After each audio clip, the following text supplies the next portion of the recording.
چین کا امریکہ ایران جنگ بندی کے لیے پاکستانی کوششوں کی بھرپور حمایت کا اعلان۔ ترجمان چینی وزارت خارجہ کا کہنا ہے بیجنگ ان تمام کوششوں کی حمایت کرتا ہے جو کشیدگی میں کمی لائے۔ طاقت کا استعمال کسی بھی مسئلے کا حل نہیں، تمام فریقین مذاکرات کی میز پر آئیں۔ اس وقت جنگ بندی اور امن مذاکرات سب سے اہم کام ہے۔ مشرق وسطی میں امن، بحری تجارتی گزرگاہوں کا تحفظ عالمی برادری کے مشترکہ مفاد میں ہے۔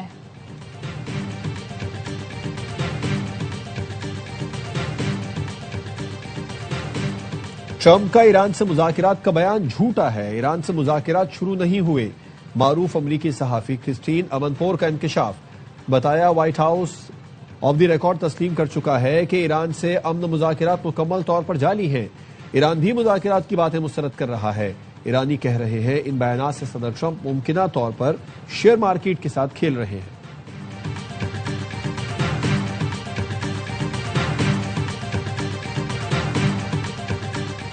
دنیا کو تباہی سے بچانے کے لیے پاکستان کی کوششیں۔ وزیر اعظم شہباز شریف کا سعودی ولی عہد محمد بن سلمان سے رابطہ۔ سعودی عرب پر حملوں کی مذمت کرتے ہوئے یکجہتی اور حمایت کا اظہار کیا۔ غیر معمولی تحمل کا مظاہرہ کرنے پر سعودی قیادت کو سراہا، کہا پاکستان ہمیشہ سعودی عرب کے ساتھ کھڑا رہے گا۔ امت مسلمہ میں اتحاد اور ہم آہنگی وقت کی اہم ضرورت ہے۔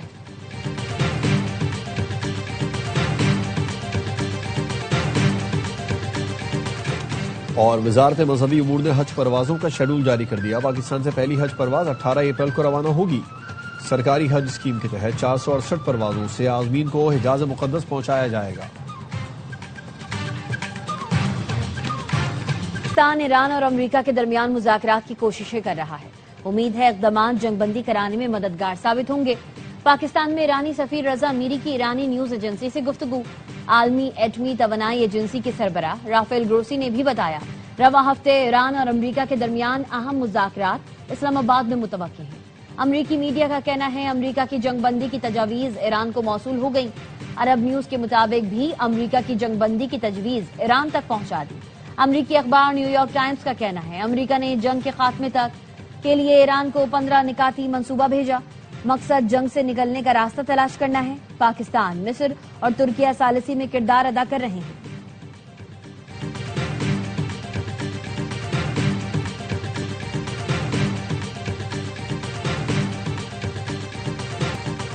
وزیر اعظم شہباز شریف سے chairman Peoples Party Bilawal Bhutto کی ملاقات۔ خطے کی کشیدہ صورتحال کے پیش نظر اقدامات پر بات چیت۔ وزیر اعلیٰ سندھ بھی موجود تھے۔ وزیر اعظم شہباز شریف آج صدر آصف علی زرداری سے ملاقات کریں گے۔ خطے کی کشیدہ صورتحال پر غور کیا جائے گا۔ ذرائع کا کہنا ہے وزیر اعظم شہباز شریف اور نائب وزیر اعظم اسحاق ڈار صدر مملکت کو موجودہ صورتحال پر بریفنگ دیں گے۔ صدر آصف علی زرداری کو امریکہ ایران جنگ میں ثالثی کی کوششوں پر اعتماد میں لیا جائے گا۔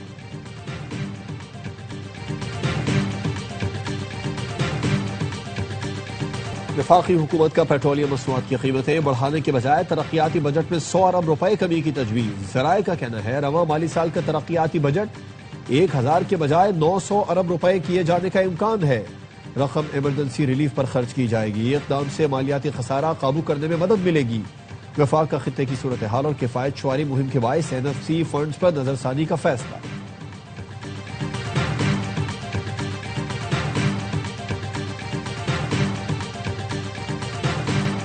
ایران کا امریکی طیارہ بردار جہاز ابراہم لنکن کو میزائل سے نشانہ بنانے کا دعویٰ۔ ایران کا کہنا ہے امریکی طیارہ بردار جہاز پر میزائل ساحل سے داغے گئے۔ اسپیکر ایرانی پارلیمنٹ محمد باقر قالیباف کہتے ہیں امریکہ کو خبردار کرتے ہیں ہمارے دفاع کے عزم کو آزمانے کی غلطی نہ کرے۔ ایران اپنی سرزمین کے دفاع کے لیے ہر حد تک جائے گا۔ دشمن قیادت کے فیصلوں کا بوجھ اس کے فوجیوں کو اٹھانا پڑے گا۔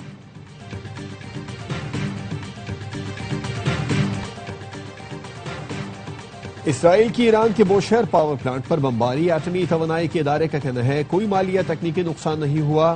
IAEA نے جوہری بجلی گھر پر دوبارہ حملے کی تصدیق کی۔ جنوبی تہران میں 12 افراد شہید اور متعدد زخمی ہو گئے۔ اصفہان پر بمباری سے مارکیٹس اور ریسٹورنٹس تباہ ہو گئے۔ ایران نے بھی اسرائیل پر میزائلوں کی بارش کر دی۔ اسرائیلی دارالحکومت دھماکوں سے گونج اٹھا۔ عمارتوں گاڑیوں کو شدید نقصان۔ پاسداران انقلاب نے اسرائیلی فوج کے کمرشل، لاجسٹک اور سپورٹ مراکز کو بھی نشانہ بنایا۔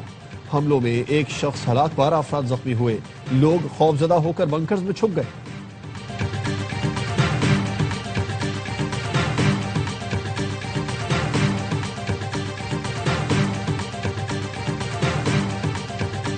عالمی طاقتوں کا ایران کو مذاکرات کرنے کا مشورہ، چینی وزیر خارجہ کا ایرانی ہم منصب سے رابطہ، جنگ کے بجائے بات چیت کو فوقیت دینے کی تجویز دی، کہا فریقین کو امن مذاکرات شروع کرنے کے موقع سے فائدہ اٹھانا چاہیے۔ فرانسیسی صدر نے بھی ایرانی ہم منصب سے رابطہ کیا، کشیدگی کم کرنے اور سنجیدہ مذاکرات پر زور دیا۔ فرانسیسی صدر نے کہا خطے میں استحکام کے لیے فوری اور مؤثر سفارتی کوششیں ناگزیر ہیں۔ CNN نے دعویٰ کیا ایران امریکی نائب صدر جے ڈی وینس سے بات چیت کے لیے تیار ہے۔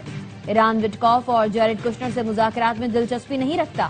ایران کی جانب سے پیغام بیک چینلز کے ذریعے امریکہ تک پہنچا دیا گیا۔ امریکی حکام نے کہا ایران کو وہ شخص قبول کرنا ہوگا جسے ٹرمپ تعینات کرے۔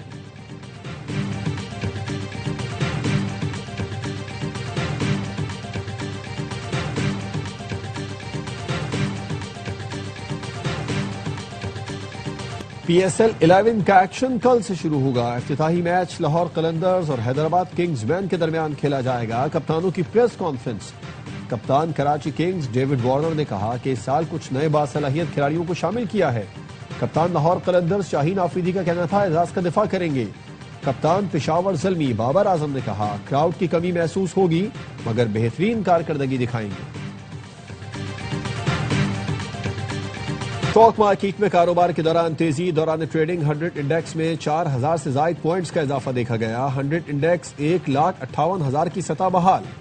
بین الاقوامی مارکیٹ میں خام تیل کی قیمتوں میں کمی، لندن برنٹ خام تیل کی قیمت 5.52% کم ہو کر $98.70 فی بیرل ہو گئی۔ امریکی WTI خام تیل کی قیمت 5.15% کمی سے $87.61 فی بیرل ہو گئی۔ رائٹرز کا کہنا ہے مشرق وسطی سے جلد خام تیل کی سپلائی شروع ہونے کا امکان ہے۔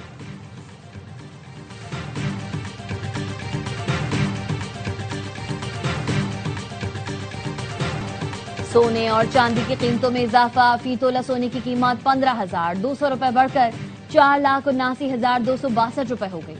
10 گرام سونے کی قیمت 13,031 روپے بڑھ کر 4,10,889 روپے ہو گئی۔ عالمی مارکیٹ میں فی اون سونا $152 اضافے سے $4,565 کا ہو گیا۔ فی تولہ چاندی 370 روپے اضافے سے 7,824 روپے کی ہو گئی۔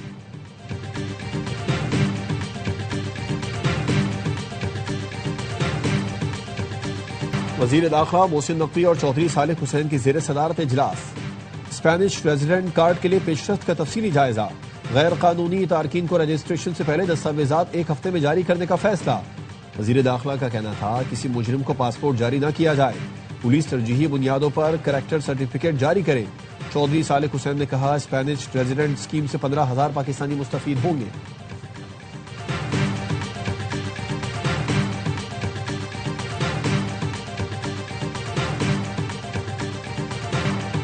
مشرق وسطی میں تنازعات کی وجہ سے بڑے تصادم کا خطرہ بڑھ رہا ہے۔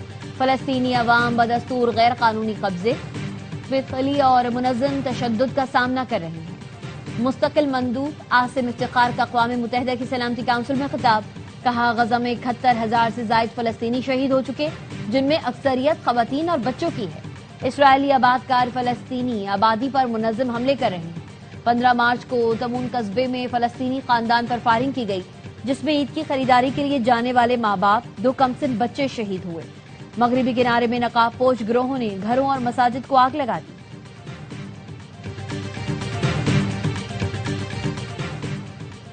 پاکستان میں بھارتی عدالتوں سے کشمیری رہنماؤں کو سنائی گئی سزائیں مسترد کر دی۔ آسیہ اندرابی کو عمر قید کی سزا کی شدید مذمت۔ ترجمان دفتر خارجہ نے کہا آسیہ اندرابی کے ساتھیوں کو 30 سال قید کی سزا سنانا انصاف کا قتل ہے۔ بھارتی عدالت کا فیصلہ انسانی حقوق کی سنگین پامالی ہے۔ بھارت کالے قوانین کے ذریعے کشمیریوں کی آواز دبانے کی کوشش کر رہا ہے۔ پاکستان کا عالمی برادری اور اقوام متحدہ سے نوٹس لینے کا مطالبہ۔ کہا بھارتی اقدامات خطے میں کشیدگی بڑھانے کا باعث بن رہے ہیں، امن و استحکام کی کوششوں کو نقصان پہنچا رہے ہیں۔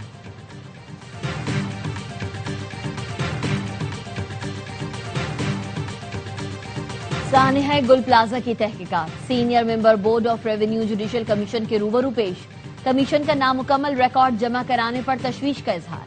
خالد حیدر شاہ نے مکمل ریکارڈ کے لیے مہلت مانگ لی۔ کمیشن نے قیام پاکستان سے قبل کا ابتدائی ریکارڈ بھی طلب کر لیا۔ کہا کراچی میونسپلٹی اور ایسٹ انڈیا کمپنی کے درمیان کوئی معاہدہ تھا تو اس کی نقول پیش کی جائے، وضاحت کی جائے موجودہ حیثیت میں کیا یہ زمین صوبائی حکومت کی ملکیت ہے